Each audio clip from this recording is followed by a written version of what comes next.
দেখাবো পটল ডিমের কোরমা। পটলটাকে দুপাশে ভালো করে চিড়ে নিয়েছি। এবার এটাকে ভাজা হয়ে গেছে, তুলে নেব। পটলের মতো ডিমটা গাটা দুপাশে চিড়ে নিয়েছি। এবার এটাকেও লাল করে ভেজে নেব।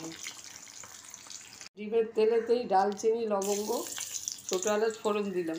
এবার তেজপাতা ছিঁড়ে দিলাম। কাঁচা লঙ্কা দিয়েছি। এবার একটা বড় পেঁয়াজ দিয়ে দিলাম।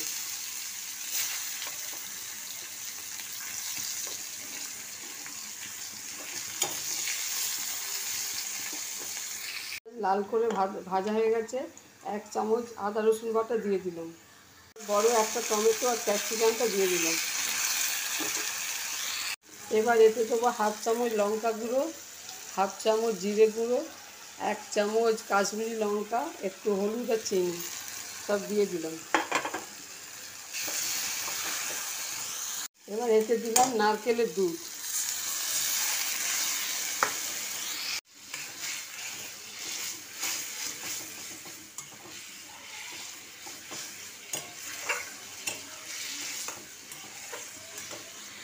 এবার এতে দেবো বড় চামচে 1 চামচ দই।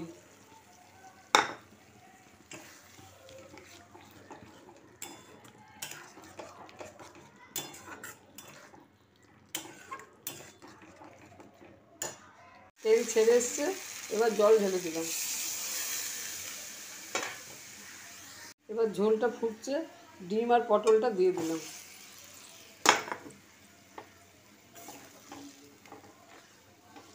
এবার আঁচটা কম করে একটু চাপা দিয়ে দেবো। ডিম পটলের কোরমা আমার রেডি। যদি এই রেসিপি আপনাদের ভালো লাগে অবশ্যই শেয়ার করবেন, সাবস্ক্রাইব করবেন। ডিম পটলের কোরমা আমার রেডি। যদি রেসিপি ভালো লাগে শেয়ার করবেন, সাবস্ক্রাইব করবেন।